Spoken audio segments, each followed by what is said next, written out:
Hello, my name is Ignacio, and this is a video for my psychology class. I'm a student at Del Tech, and this is for Psych 127, Human Development. In this video, my topic will be child neglect and child abuse. I will be discussing some of the symptoms and some of the effects that child abuse and child neglect have on young adolescents, children, and young adults as well.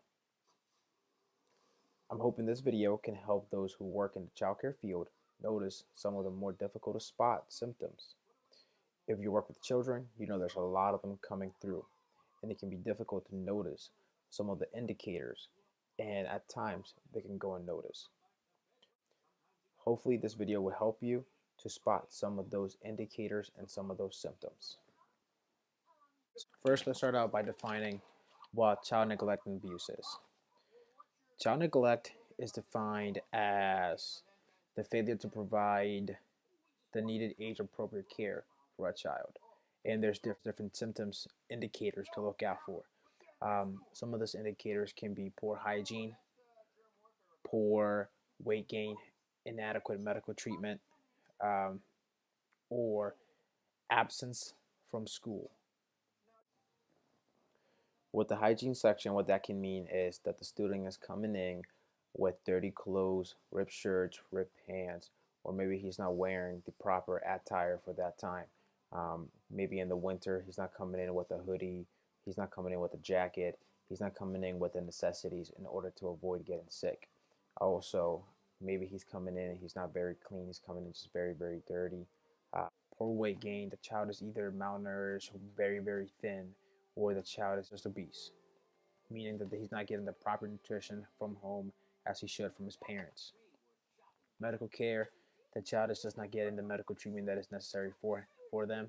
So if the child is coming in with an infection that doesn't seem like it's being properly taken care of at home, or if he's coming in sick and doesn't seem like he's getting the proper doctor care or medical care that is needed for whether it's a flu or what have you. Frequent absences from school. The child is just not coming to school. He's constantly absent. Um, this can be a sign of neglect from the parents. They're just not taking the proper procedures to make sure that their child is receiving the proper education. Professionals have found 4 different types of neglect: physical, emotional, educational, or medical. Physical can be such as hitting or sexual. Emotional can be talking down to the children or it's yelling at them, calling them names, just kind of in a way bullying them.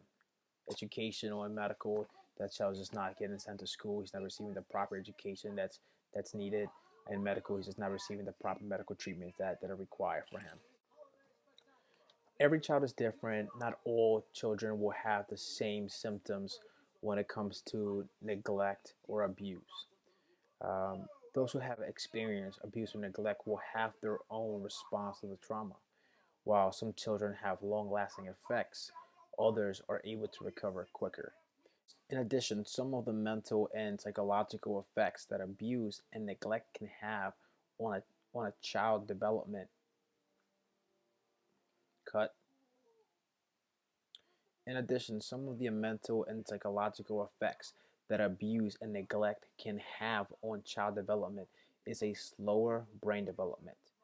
A study showed that those who have suffered from abuse or neglect had a smaller corpus callosum, 17% smaller in fact, when compared to the brain development of those who had no trauma of neglect or any type of abuse. The study also showed that neglect was the strongest factor to the reduction of the corpus callosum, with a 15 to 18% reduction.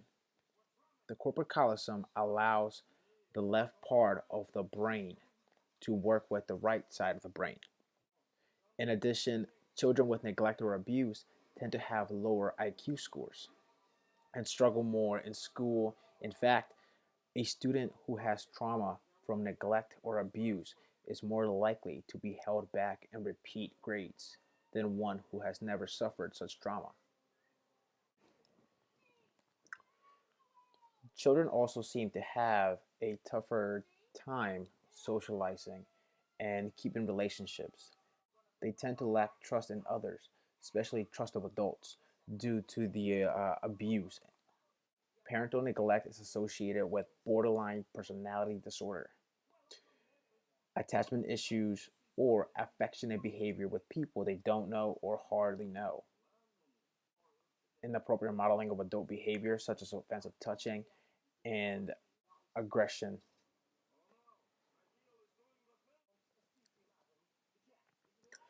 Studies point to important needs that every child has and severe long term consequences for brain function if those needs are not met.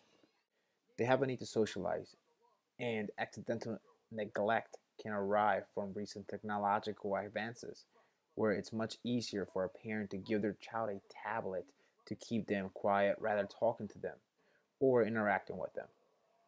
In fact, spontaneous conversations or family meals have declined in recent years.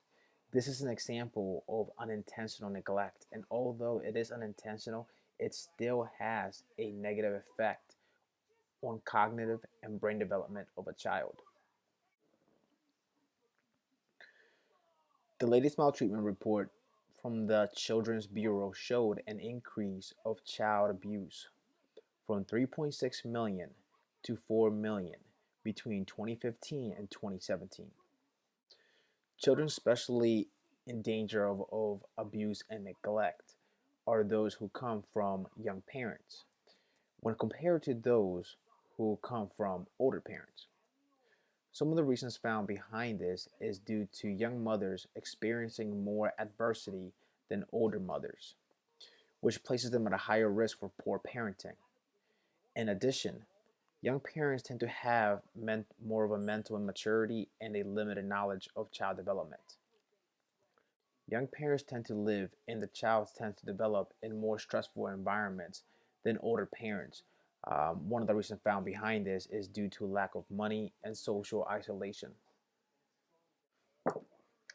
Some of the symptoms that can develop as children and carry over to adolescence and in adulthood are anxiety, low self esteem, persistent fear, and depression. When studied, children who had a history of abuse or neglect tended to be 3 times more likely to suffer from depression compared to those who had no history.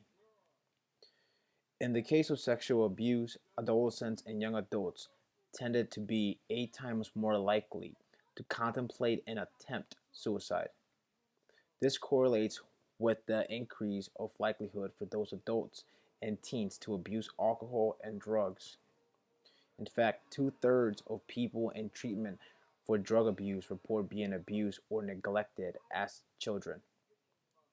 More, more than 1/3 of teenagers with a report of abuse or neglect have a substance abuse disorder before their 18th birthday. That's 3 times more likely than those with no reports of neglect or abuse. Those children neglected or abused as children tend to develop more diseases, including heart disease, lung disease, and sexually transmitted diseases. These young adults and teens tend to be more sexually active and carry a higher chance of teen pregnancy, which can lead to the abuse and neglect cycle all over again. But there are solutions. With parent education on abuse and neglect, community centers providing help, and substance abuse treatment programs help protect children. Some states, 20 actually, require citizens who suspect abuse or neglect to be mandated reporters based on first hand observations. To receive more information on child neglect and abuse, please visit the Child Welfare Information Gateway at childwelfare.gov. Thank you.